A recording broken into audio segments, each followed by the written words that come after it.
Que bom que tá aqui de novo. Esse projeto das lives mensais, elas não têm data para acabar. Eu vou mantê-las até onde eu conseguir. Para quem nunca assistiu minhas lives, a ideia é sempre trazer uma reflexão e não resolver uma questão em uma hora. Então, são temas que eu sempre acho interessante de trazer para o mercado da dança do ventre, especialmente, que é o público, a maior parte do meu público. Mas é sempre trazer uma reflexão para vocês continuarem a conversa desse lado, né? E eu sempre tento trazer convidadas que têm alguma vivência, alguma expertise que eu não tenho para debater sobre o assunto. E esse mês, a convidada é a Aisha Almê. E se você está aqui de novo, vendo a minha live mensal, muito obrigada. Vamos ver. Vou chamar a Aisha. Enquanto isso, eu vou apresentá-la, né? Para quem não conhece, a Aisha Almê, ela é dançarina do ventre. Ei, Oi, Hanna! tudo bom? Eu tô bem, e você? Tudo bem. Semana Que difícil bom. de respirar, né? Menina, tá difícil de respirar desde 2018. Que semana difícil, a gente está engasgando. A gente tá com a corda no pescoço há muito tempo. Infelizmente, agora a gente percebe de maneiras muito terríveis. Vou terminar a sua apresentação para a gente começar e tentar. A gente, o Vatão tá arcando o tempo todo. Live, Cadê? Eu te falo. Não, não tá. Eu aviso. live tem dessas coisas. Deixa eu te falar uma coisa. Vai me orientando quanto ao som, que eu pus o fone. Eu falo com as mãos, então se eu bater muito no microfone, você me avisa, tá bom? Tá bom. Então, como eu estava falando, para quem não conhece a Aisha Almê, ela é dançarina do ventre, aliás, é de onde eu a conheço, né, há muitos anos. Ela tá em formação em dança terapia, com o método internacional Maria Fuchs. Ela é terapeuta tântrica, renascedora, Moon Mother. Ela tem formação acadêmica em farmácia e naturopatia e também é facilitadora do Círculo Feminino Poderes do Feminino. E assim, é por conta dessa experiência de muitos anos que a Aisha tem, né, trabalhando com bailarinas de dança do ventre e com essa mais recente, entre aspas, experiência, né, com o feminino, né, lidando com mulheres já há muitos anos, que eu a convidei. É importante fazer um esclarecimento.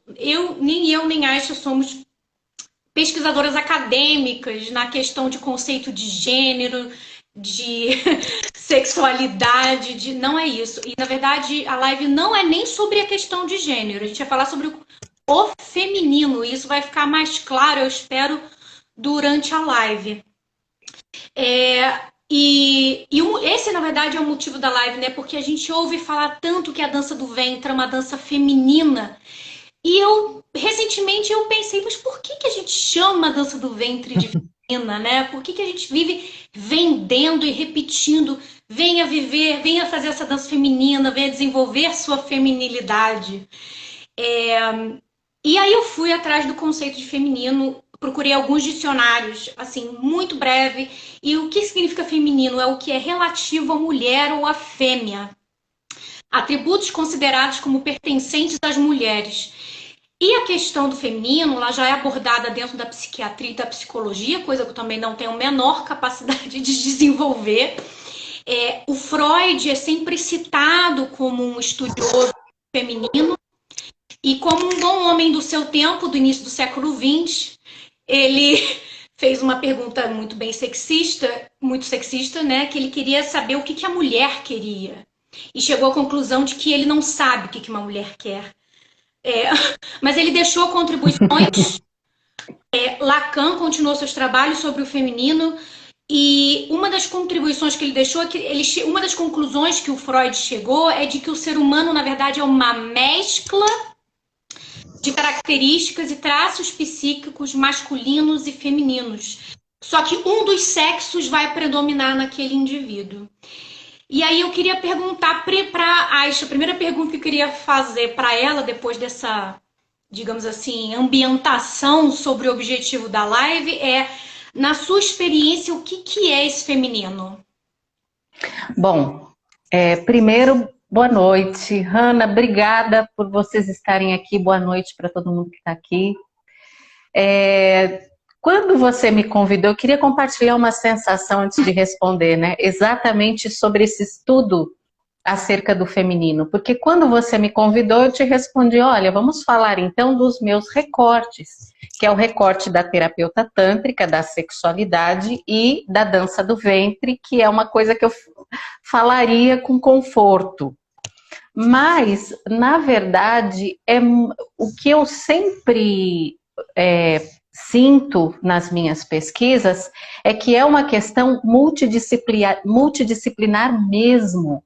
Não dá para ter recorte. Você começa estudando a sexualidade, aí você vai para o feminino na psicologia, você vai para o feminino construído social, você vai estudar dança, aí você entra no orientalismo, que é a construção do feminino através do olhar do Ocidente, você vai para o corpo, você vai para a biologia, ou seja, a gente reúne tantos recortes e a nítida sensação que eu tenho sempre é que não é possível recortar tanto, porque é multidisciplinar.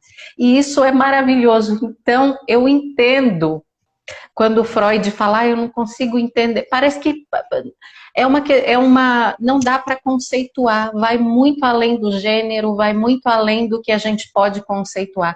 E isso é maravilhoso, é instigante. Estudar o feminino é uma coisa que você pode fazer o resto da vida e cair em contradição a respeito disso mesmo. Então é muito... É uma área que me deixa sempre muito feliz e muito na percepção de uau, tem mais, tem mais, tem mais, tem mais. Né? O Freud dizia que o feminino é um buraco. E depois Lacan foi explicar, né? Explicou não, contextualizou a questão do falo, né? Que o falo não seria o órgão genital, é o desejo e a satisfação feminina. A questão do buraco, que realmente é um lugar profundo de pesquisa, de tudo.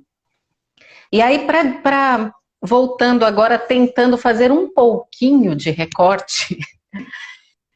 Como terapeuta, eu recorro muito aos escritos antigos de Tantra, né? Porque quando a gente fala de Tantra, inclusive, o Tantra vem com esse conceito de relação sexual, de sexualidade, mas é algo muito mais amplo, que é feminino e masculino como energia, e não só como energia, mas como comportamento, um aspecto comportamental.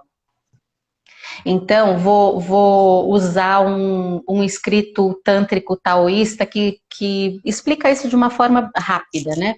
A gente teria 3 pérolas da meditação, que é a energia Jin. A energia Jin é uma energia de nutrição, ligada às sementes, ligada ao óvulo, ao sêmen. É uma energia de estar aterrado, de estar observando o mundo, de estar muito sensorial no mundo. Em seguida, a gente tem a energia Ti, que é a energia de vitalidade, de expressão, de fala, de colocar o seu projeto em prática. Em seguida, a gente tem a energia Shen, que é a energia espiritual, o pensamento, o filho. Toda a base da meditação e toda a base das práticas tântricas, ela está ligada em alquimizar Jing, que resumidamente seria energia feminina, energia de nutrição, de saúde, de revitalização dos órgãos, energia Ti. Tendo saúde, tendo os órgãos revitalizados, você vai, trabalha, põe seu projeto, se expressa sem medo, com clareza. Alquimizando essas 2 energias, você chega na terceira, que é a Shen, que é a energia espiritual, dos pensamentos claros. Tirando isso da fala da energia, vamos colocar num aspecto comportamental. Vamos pegar um pesquisador. O pesquisador, ele é um tântrico. Vou pegar lá o Mendel, que observou as ervilhas. Ele estava lá naquele momento presente. Ele estava com a sua sensorialidade extremamente aguçada. Ele não estava dando opinião sobre a ervilha. Ele só viu, só viveu com a máxima atenção. O tempo para aquele homem quebrou, né? Ele não tinha relógio, ele passava horas olhando aquilo com absoluta abertura para enxergar a vida como ela é. Ele não colocou a opinião dele, ele não colocou, puxa vida, essa ervilha amarela é feia, a ervilha verde, ou a ervilha lisa é mais linda que a ervilha rugosa. Não, ele observou. Ele estava lá, sensorial, vivo, caminhando, vendo, sentindo, pegando. Aí ele falou, bom, eu vou anotar porque aqui vai sair alguma coisa interessante. Aí ele começou a anotar, fazer os cálculos dele. A observação, a sensorialidade, o estar vivo é energia feminina. O anotar, o questionar, o calcular seria energia masculina. A união disso trouxe a pesquisa fabulosa que a gente tem, o filho, a contribuição para o mundo, o projeto que ele se dedicou, que é essa teoria cromossômica, que até hoje, né, a gente se baseia por ela e estuda na escola. Como terapeuta, como praticante de meditação, a gente consegue falar e a gente consegue sentir mesmo essa mudança de comportamento e o casar desses comportamentos no nosso dia a dia. Então, de uma forma muito natural, energia feminina e energia masculina não tem mesmo nada a ver com as questões de gênero. Agora, quando a gente pega esses textos antigos e traz isso para uma sala de atendimento, né, que aí já seria o neotantra, como a gente pode usar isso para tratar um problema prático, para tratar uma disfunção sexual, um trauma, aí a gente começa a entrar nas questões de gênero. A mulher, o homem, e aí vou me focar na mulher. Os traumas que ela traz. Aí não tem como a gente falar desta mulher sem trazer patriarcado, repressão, capitalismo, feminino construído e uma série de outras coisas, né? Ou seja, você está querendo me dizer que o feminino, no fim, é uma construção social, não é biologia? Seguramente. Mas aí você pode, enfim, né? Por que não é biologia para mim? Porque, por exemplo, mesmo falando ainda das meditações, no Tantra Taoísta a gente tem meditação, tem um sistema energético que é todo feminino. Ovário, respiração de ovário, respiração de útero, meditação com vagina, com seio, com pineal. Mas, hoje em dia, eu atendo mulheres trans, atendo homens trans. Então, eu não me refiro ao sistema energético feminino, eu me refiro ao sistema energético de todos os seres que têm útero, que têm ovário, que têm vagina, que têm seios. Então, essa questão... E funciona, sabe? Já fiz meditação de seio com uma mulher trans e elas... lindamente. Então, para mim, tudo que é ligado à mulher faz parte de uma construção social, sim, e não está ligado à biologia. Eu vou dar os meus, como a gente fala, traduzindo do inglês, vou dar os meus 2 centavos para discussão, porque eu consigo fazer assim com um pouco mais de segurança, né? Eu não sou especialista, como eu falei lá no início, né? Eu não sou especialista, eu sou bióloga, eu trabalho com psicologia, psiquiatria, conceito de gênero, não é. Eu trabalho, não falei para você, mas eu trabalho com fertilidade feminina. Uau! Feminina não, vamos lá. Fertilidade fêmeas, não feminina. Sim. Mas e aí eu vou trazer justamente porque talvez Eu quase tenho certeza que a maioria das pessoas não sabe sobre isso e a culpa não é delas, né? É uma questão de a gente aprende na escola de uma forma muito defasada. Eu queria trazer minha contribuição que a ciência atualmente discute sobre o que é o sexo biológico. E aqui a gente não está falando do feminino, e sim do que é sexo biológico. Todo mundo, quase todo mundo fala XX é menina, XX é menino, né? Quando o neném nasce e ele tem um pênis, é menino. Quando a menina nasce e tem uma vulva, aí fala menina, menina, né? E isso é um problema, é um parênteses, né? Pode ser um problema muito grande, porque baseado nesses conceitos de se tem pênis é menino, se tem vulva é menina, bebês são submetidos a cirurgias por quando eles nascem com situações intermediárias, vamos colocar assim, né? E é muito violento, né? Você fazer cirurgias em bebês. Enfim, tem toda uma questão. Isso é um parênteses, não era isso que eu ia falar. Então a gente, a parte do princípio de que XXXY, né? Isso foi descrito no século XIX.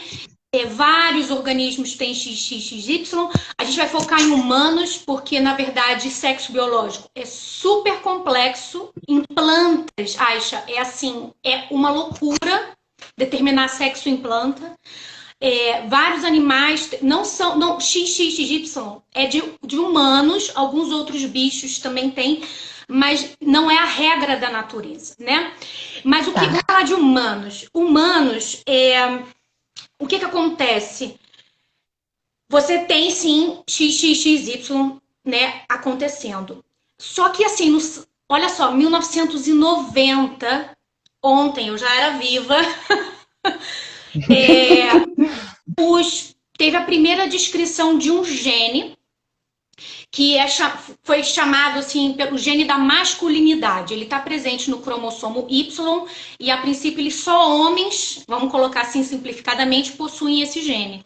E esse gene é responsável por várias coisas.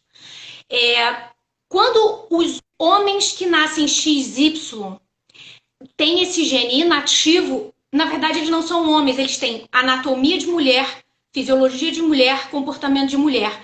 Só que ele é XY. Só que nasce uma menina. E aí existe o contrário, né? Então eles fizeram experimentos com ratos, pegando ratas fêmeas XX, inserindo esse gene, e elas desenvolviam um comportamento masculino e desenvolviam testículos. Existem várias síndromes envolvendo esses cromossomos sexuais. Hoje já sabe que existem mais de 25 genes envolvidos na determinação do sexo biológico. Hoje já se sabe que desregulação de hormônios, inclusive depois de adultos, causam mudanças fisiológicas e comportamentais em seres humanos. E até 7 semanas, o embrião não tem sexo definido. Mesmo sendo XX ou XY, o embrião com 7 semanas de gravidez não tem sexo definido. E existe uma estimativa da ciência, dos cientistas que trabalham com isso, de cada uma a cada 100 pessoas tem alguma condição intersexe. E depois que eu parei para estudar isso, eu falei assim, eu nunca fiz uma cariotipagem para saber se eu sou realmente XX. Porque pode ser que eu seja XY e tenha útero, ovário, tudo lá funcionando, e eu sou XY. Então, a condição intersex é super comum. E aí a pergunta que fica o que é sexo biológico? Como determinar o sexo biológico? Os cientistas, neste momento, não sabem muito bem.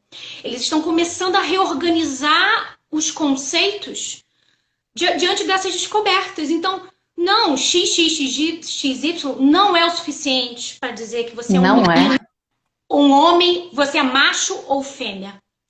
Né? Então eu achava que eu me senti meio assim na obrigação de trazer isso, porque isso é uma coisa que é o sexo biológico, a anatomia, a fisiologia, os hormônios, o comportamento. E a outra coisa é esse feminino, esse masculino, ser masculino ou ser feminino não tem a ver com o seu sexo biológico. Eu não sei se eu trouxe confusão para Não, o seu tá contribuir, perfeito. né? O que eu sabia até aqui é que nós temos 5 gêneros, pelo menos. Tem alguns cientistas que descrevem 5 sexos biológicos, né? Nem gênero. Então é muito Sim, o que complexo, é diferente.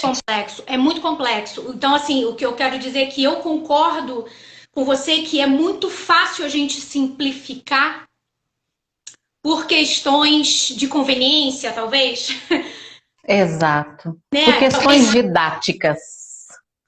Então é muito mais, Mas, né?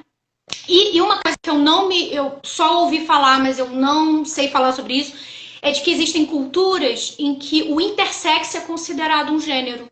Cultura humano, né? A gente não está falando de ocidental, né?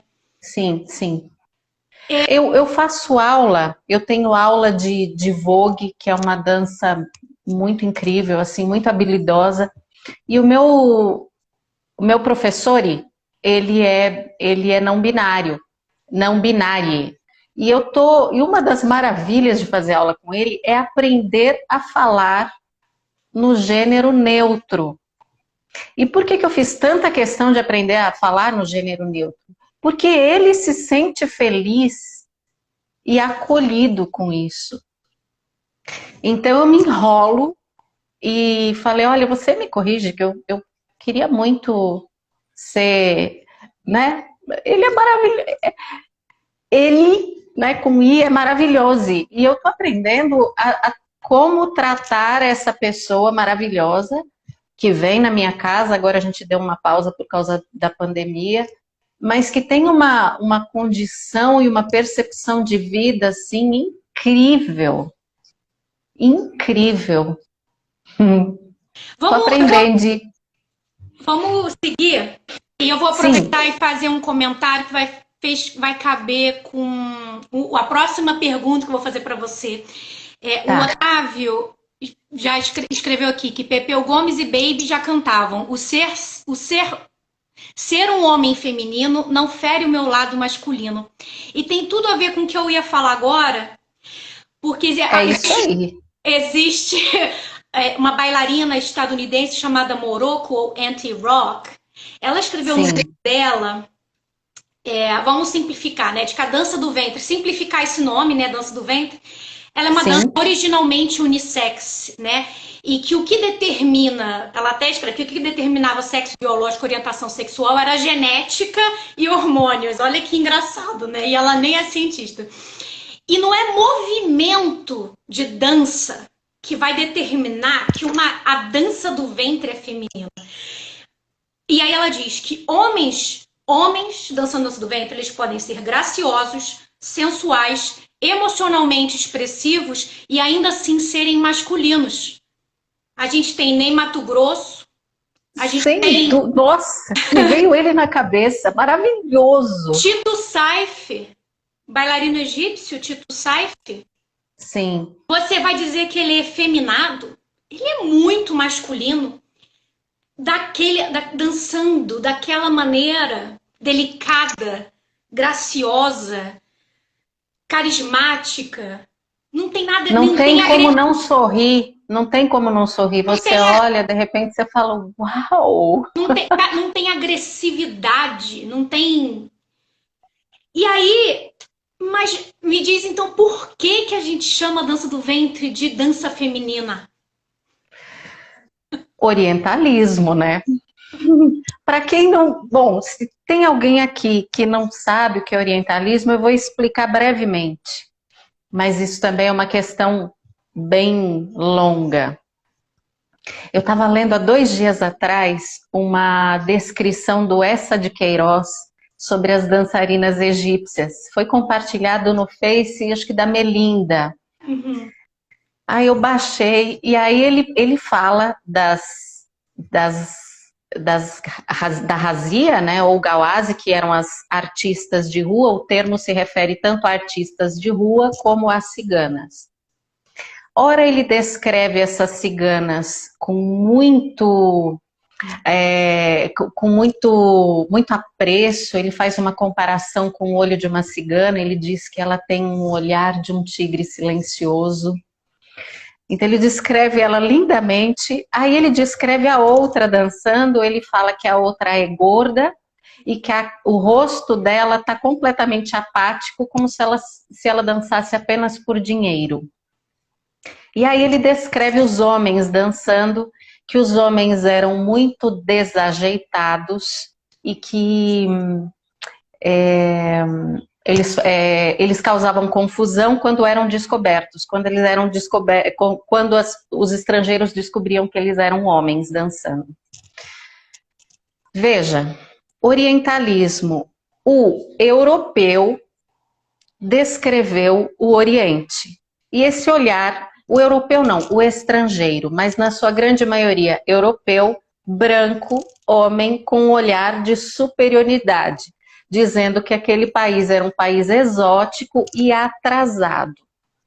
Ele descreveu um biotipo de mulher bom, um biotipo de mulher ruim, e as poucas coisas que temos dos homens que dançavam, aliás, não temos quase nada. O que a gente tem deles é que eles eram baderneiros, que eles enganavam os turistas e os turistas ficavam muito bravos quando descobriam, por isso havia muita confusão. Quem que esses homens enganavam? Os turistas. Quem ficava emputecido quando descobria que a pessoa dançando era um homem? Os turistas, ou seja, o europeu não queria ver o homem dançando. Então ele passou a descrever as mulheres completamente estereotipadas, né? Então, se alguém daqui quiser conferir isso, vai no Google, põe lá, pintura orientalista de um harém. Aí vai aparecer aquela mulher linda, magra, do cabelo até a cintura, dançando, muitas vezes com o seio de fora. Aí você digita fotos originais de um harém.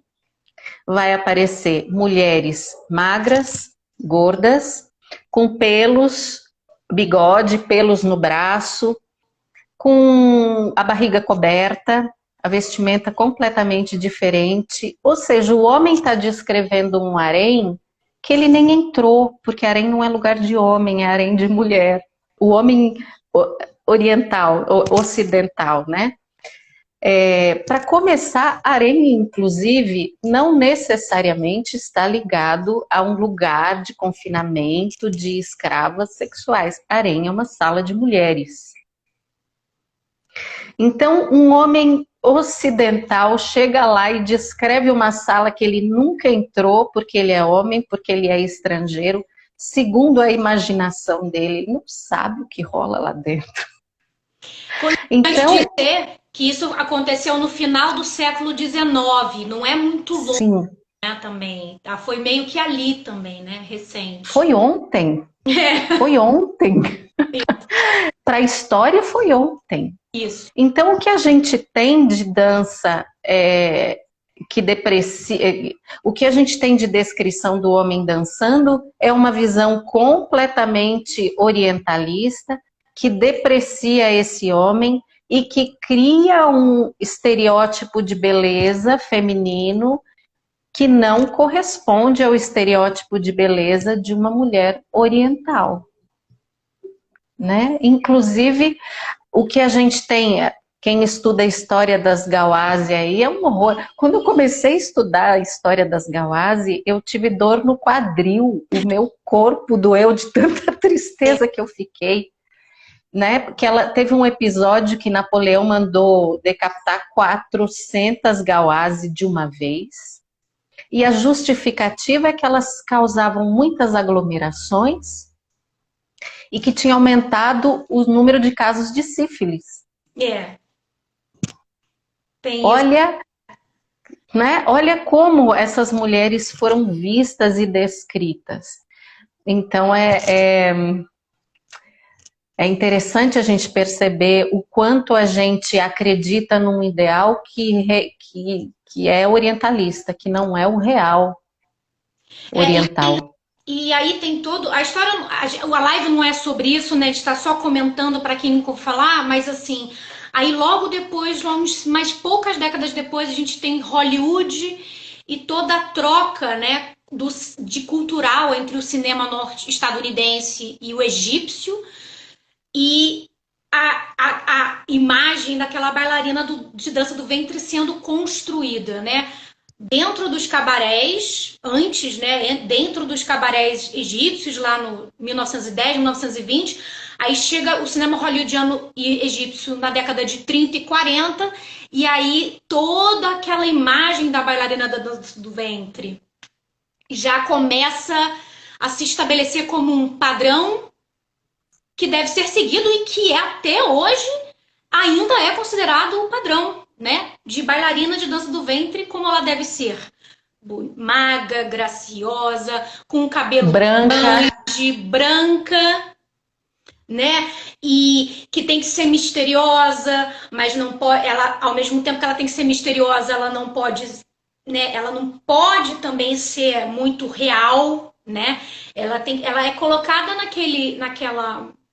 naquela posição que é uma posição muito difícil, né? Mulheres são difamadas e adoradas ao mesmo tempo, o que é muito louco. Ao mesmo tempo. Sabe como eu vejo uma Gawase, uma mulher tunisiana, né? Como uma mulher artista, cheia de habilidades, cheia de dons, bonita não no sentido de estereótipo, mas no sentido de expressão artística, rica, e que foram completamente perseguidas, foram até hoje no Egito, uma das maiores taxas de atividade é da bailarina. As bailarinas pagam altos impostos para exercerem o seu ofício. Então eram mulheres livres, geralmente solteiras, ricas, cheias de dons e habilidades, que se viravam em qualquer lugar, né? Saíam do meio do deserto e ia para o centro urbano, porque lá ela dançava, ela praticava seus ofícios, ela ganhava dinheiro, e certamente foram saqueadas. As Wooled Nail foram saqueadas, tem pouca coisa sobre elas, mas tem relato de que elas eram degoladas, com os bens completamente saqueados, e a pessoa, o ladrão caía no deserto e ninguém sabia o que tinha acontecido de verdade, né? Então, para mim, a impressão que me fica é que essa liberdade de expressão das mulheres causou mais horror do que a própria. Eles falam que essas mulheres, eles insinuam, aliás, não insinuam não, eles falam abertamente que essas mulheres praticavam prostituição, né? Uhum. Para mim o horror não foi nem a prostituição, foi a liberdade, a riqueza e a capacidade de exercer os seus dons, o que causou esse furor todo, sabe? A Wooled Nail era uma sociedade matriarcal, né? Ela não era patriarcal, era quem totalmente eram as mulheres, né? Mas você acha que esse temor é da mulher ou do feminino? Eu acredito ser dos dois, do feminino e da mulher como e da mulher que exerce esse feminino. Vou usar uma frase da Diana Corso, tem uma psicanalista do feminino e de mulheres muito incrível, chamada Diana Corso, tem vários vídeos dela maravilhosos no YouTube, e ela usa uma frase que é a seguinte: o insuportável no ser feminino, e ela está se referindo à mulher, né, é a morte. E aí ela fala o seguinte: todos os processos femininos, eles acontecem ao mesmo tempo em todos os níveis. Psíquico, físico, ela não fala do energético, mas eu, como terapeuta tântrica, estou incluindo o energético aí. Então, por exemplo, primeira menstruação, estou chamando de morte, uma morte psíquica, né? Você não consegue mais ser o que você era antes, então você tem que se reinventar para viver bem, com saúde física, saúde psíquica. Então, primeira menstruação, menopausa, perda do ímen. E tem um trecho maravilhoso da Simone de Beauvoir que ela fala que a mulher ela morre um pouco no desmantelar das rendas vermelhas. Trecho incrível, assim, absolutamente poético, que fala dessa morte, que a gente passa frequentemente, a cada época, a cada acontecimento biológico. A gente tem um mudar e uma morte e não tem o que fazer. Parto, aborto, abuso sexual. Olha, panelaço, mulher. Tá rolando.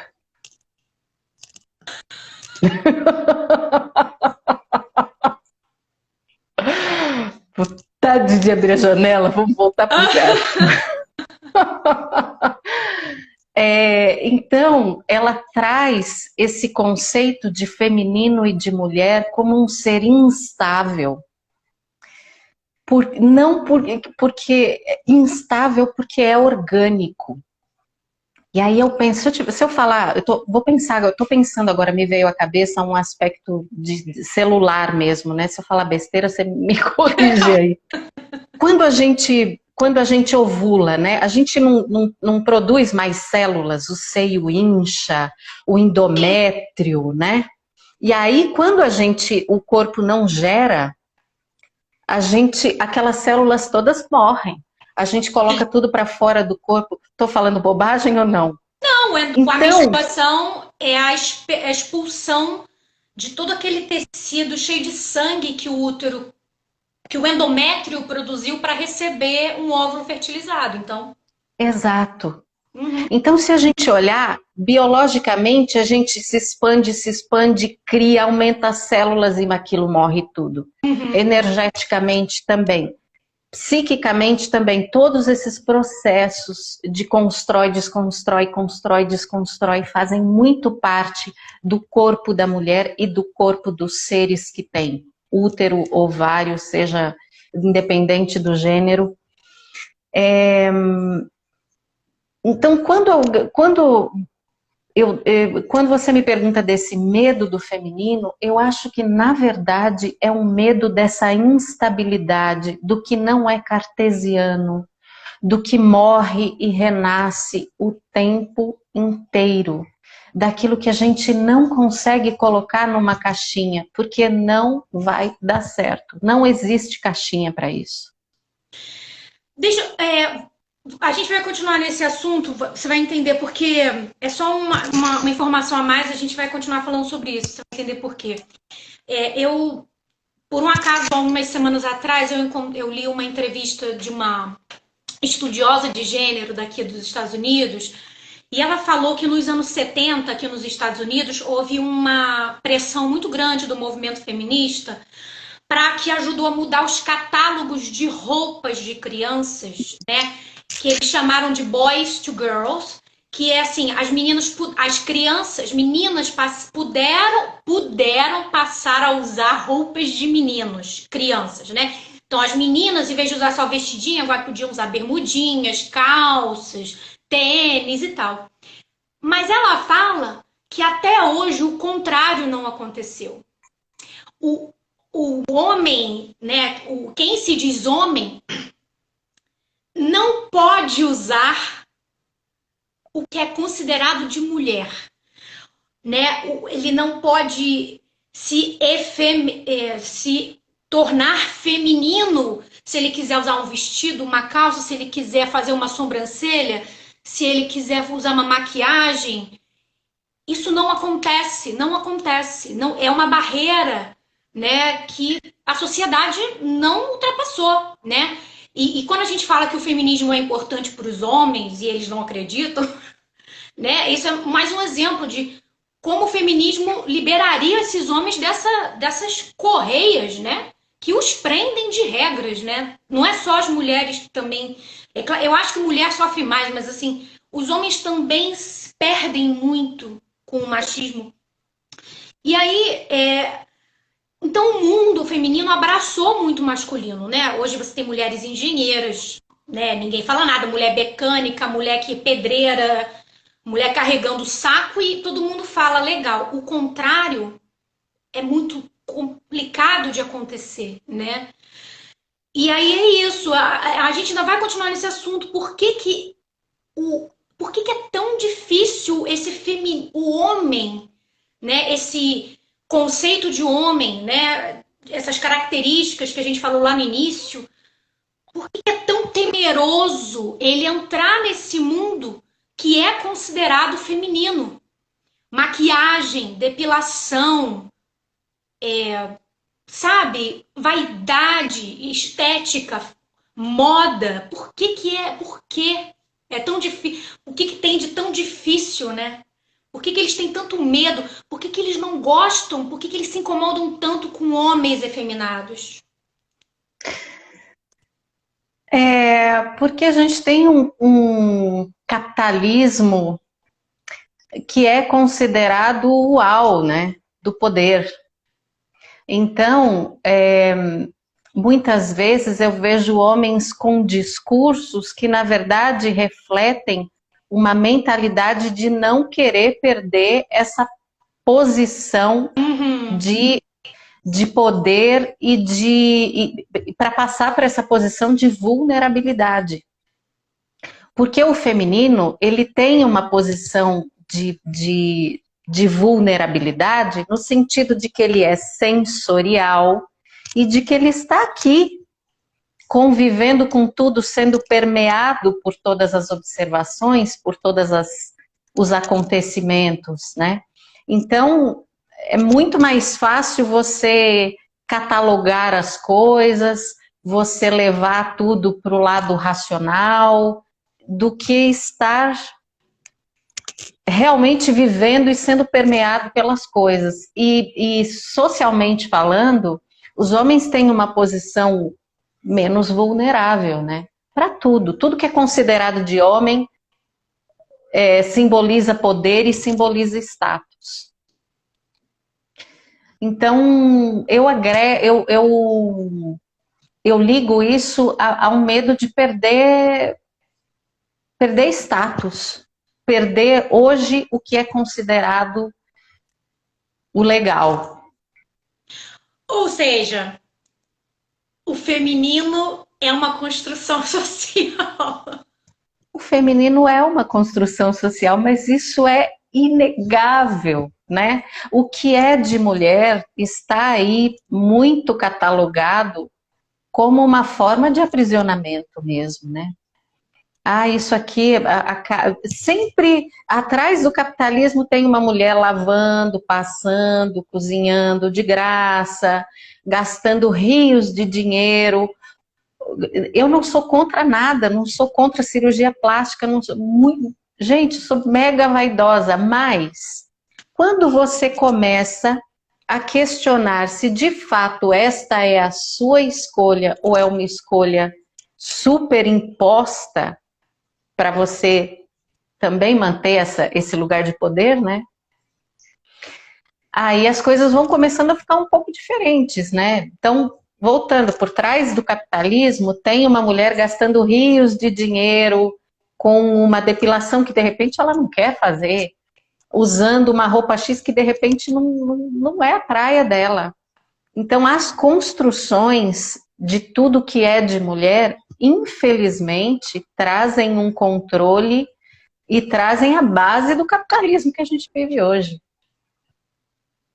Eu tô aqui pensando, depois que eu parei para pensar sobre isso para essa live, eu acho que talvez vale mais a pena eu tirar do meu vocabulário um pouco essa coisa do feminino, porque ele realmente, em inglês a gente fala misled, né? Ele leva a interpretações que não são aquelas necessariamente que eu quero dizer. Então, por exemplo, eu estou aqui com uma proposta, uma reflexão mesmo, né?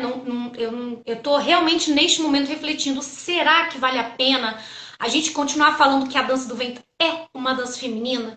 Será que não vale a pena substituir esses adjetivos por gracioso, elegante, delicado, expressivo?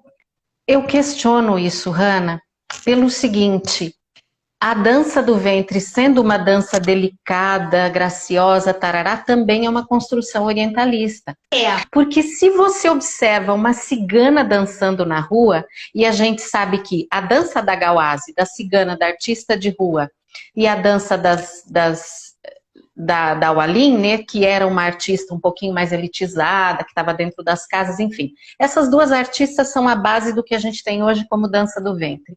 Se você observar uma cigana dançando, ela nem sempre é graciosa. As Uled Nail, aos nossos olhos. as Então, Uled Nail também, né? As Uled Nail são... Elas não são graciosas.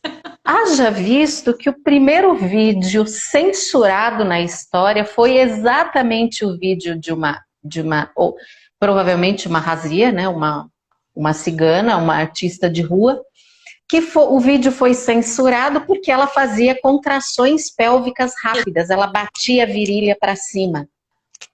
Virilha não, o osso mesmo, a pubis, né, para cima. É o tranquinho. E aí, de repente, aí veio aquela faixa no vídeo de censura, o vídeo de 1890, né, ou 1896, eu estou confusa, mas foi entre 1890 e 1896, onde a dança da mulher era censurada. Porque não era uma dança graciosa, era uma dança que batia o quadril com força. E a própria descrição dos franceses a respeito das dançarinas orientais, eu falo que parecia português quando chegou no Brasil e viu a Índia pelada, aí o português falou, nossa, elas estão com as vergonhas de fora. O francês fez a mesma coisa com as dançarinas orientais, né? Tremem fortemente a bacia, seu olhar é de lascívia e não sei o quê. Então, dizer que a dança do ventre é graciosa e é delicada também é uma construção orientalista. Você vê, você me pegou, né? Eu tô aqui falando sobre isso, tá tão entranhado que eu nem... E olha o que eu fiz, falei, reproduzi, né? Olha... Mas é por isso que é incrível a gente conversar sobre isso. Porque às vezes a gente tem pessoas que falam, eu não vou fazer dança do ventre porque eu sou, especialmente mulheres, eu não sou uma mulher delicada, mas você não precisa ser delicada para dançar. A dança do ventre é uma dança. Se ela vai ser delicada ou não, vai depender da sua proposta e da sua brincadeira naquele momento, porque a gente pode brincar de tudo, né? Sim, sim. Então, eu não consigo...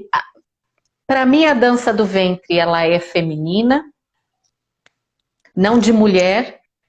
Ela é feminina no sentido de que ela é uma dança com extremo contato. Ela não é uma dança que foi criada no palco, que foi projetada para ser um espetáculo. Ela é uma dança de interação. Aí eu volto a fazer um link com as minhas experiências do Tantra, né, e de terapeuta. O que é matriarcal, sensorial e desrepressor é feminino. Uhum. E essa dificuldade que a gente está caindo agora, né, esse buraco que é, caramba, não estou conseguindo dizer o que é a dança do ventre, já me indica que ela pode ser várias coisas. Que ela não tem um catálogozinho a ser seguido. Isso também é feminino. É comportamental. É olho no olho. Eu não sei você, mas a minha vida foi dançando dança do ventre na casa de chá, onde as pessoas sentem o seu cheiro de tão perto que a gente está, né? Então a gente olha no olho, é aquela interação o tempo inteiro, é interação com lustre, com os objetos que estão pertinho. Essa interação e esse estar ali, para mim, já me indica ser uma dança feminina no sentido de comportamento. Assim, eu não sou contra classificações e conceitos, porque o ser humano, ele precisa, né? A gente precisa, principalmente o ocidental. Eu já falei isso em outro lugar, outra live, assim, o ocidental, que tem uma cabeça muito racionalizada, né, muito desconectada com com o meio ambiente, vamos dizer assim, meio ambiente não no sentido ecológico, mas com o seu redor, e isso significa interação com outros seres humanos, interação com o bicho, com a natureza, com o ambiente em que ele se encontra. O ocidental, ele não trabalha, né, isso, ele é muito racional. Eu estou incluído, né, eu estou dentro dessa... Eu me vejo muito nisso. Então, assim, a gente precisa classificar as coisas para a gente se entender. Faz parte do ser humano, enquanto um ser consciente, né? Que é tentar classificar e conceituar as coisas para ele poder se entender. Então, eu não sou contra essa ideia da gente tentar entender o conceito, né, das coisas e tentar... Mas, de qualquer maneira, eu acho que sempre vale a pena repensar esses conceitos, né? E eu acho que a gente está nesse momento, enquanto sociedade, nesse momento de repensar, sim, esses conceitos e essas classificações, porque a gente está vendo que esses conceitos e essas classificações não estão funcionando. Não servem mais. Não servem. E aí a gente cai naquele orgânico que é o morrer e renascer, o desconstruir, construir, desconstruir, construir, que é próprio de uma saúde, próprio do acolhimento, próprio das artes, né? O quanto a arte faz isso o tempo inteiro. E o quanto a gente entra nesse subjetivo o tempo inteiro. Não tem uma bailarina que eu conheço que não tenha pensado em parar de dançar. Aí daqui a pouco volta, não, vamos lá, é outra coisa. E aí tem que reconstruir a dança toda, porque ela mudou. Então, na prática, tudo que toda essa construção e desconstrução, a gente também pode chamar de feminino, porque tem coisa que não serve mais. Tem coisa que não abarca mais a nossa existência, porque a gente está em constante evolução. E faz parte dessa evolução o acolhimento mesmo, né? Nessa minha visão de energia feminina, faz parte desse acolhimento. Todo mundo está inserido. E está tudo bem. E cada um com a sua falta de com a sua falta de obrigatoriedade de ser isso ou de ser aquilo. Acho, a gente tá no fim. Eu não sei se... óbvio, né? Como eu falei lá no início, para quem chegou depois, a gente não tinha nenhuma pretensão de trazer uma resposta. A gente trouxe... A ideia é trazer a discussão e fazer a gente parar, porque a gente tem que parar de vez em quando e repensar os nossos discursos e, consequentemente, as nossas práticas, né? Porque a gente, repensando nossos discursos e tendo consciência daquilo e tomando novas decisões, a gente muda a nossa prática, né? Para tudo, a gente não é só para isso, né? Que a gente está assistindo para tudo. E eu acho que valia muito a pena a gente pensar nisso, porque a gente vive um momento em que, infelizmente, as coisas estão preto no branco. Infelizmente, a gente está retrocedendo em termos comportamentais enquanto sociedade. Então, repensar essa ideia de sexo, gênero, eu acho que super cabe. Para quem chegou depois, eu dei uma explicação sobre sexo biológico, se vocês podem ver depois na gravada, né, na live que vai ficar gravada no meu Instagram. Gente, assiste porque essa explicação foi sensacional, sensacional. Isso é muito necessário da gente saber. Foi uma surpresa para mim também, né? Quando eu comecei a trabalhar com fertilidade de fêmeas, que eu tô ainda entrando em contato nesse mundo do fertilidades, né? E aí eu comecei a esbarrar em coisas sobre isso, né? E eu acho que talvez tenha sido isso que tenha feito, sabe, me dado trigger. Eu acho que eu tenho que pensar sobre essa questão do feminino na dança do ventre. Porque eu vendo isso, por que eu vendo isso de dança feminina, né? Então, foi ótimo, acho. Olha, foi assim... Eu agradeço muito você ter participado, aceitado o convite. Eu é que agradeço. Essas trocas que a gente fez nos bastidores, por estar aqui, por ter se disponibilizado a falar sobre isso. Você pode ter certeza que isso vai ficar agora na minha cabeça. Eu vou vou me colocar no exercício de pensar esse meu discurso. E eu espero que as pessoas também, né, assim, sem muita resistência, tentar, né, gente? A gente tem que ser menos resistente às mudanças. Isso é uma característica de mulheres no geral. Sim, porque tem coisa que a gente não tá fora, né, do nosso controle. Quando a gente diz as mulheres são descontroladas, né? A gente é um horror os adjetivos que a gente recebe, descontrolada, não sei o quê. Mas a falta de controle, né? Esse controle excessivo só atrapalha a nossa expansão. E eu acho que se a gente pensar nessa coisa de contração e expansão, a gente consegue compreender uma inteligência, assim. Né? A gente recolhe tudo isso que a gente discutiu e depois expande a mente mesmo, né? É necessário.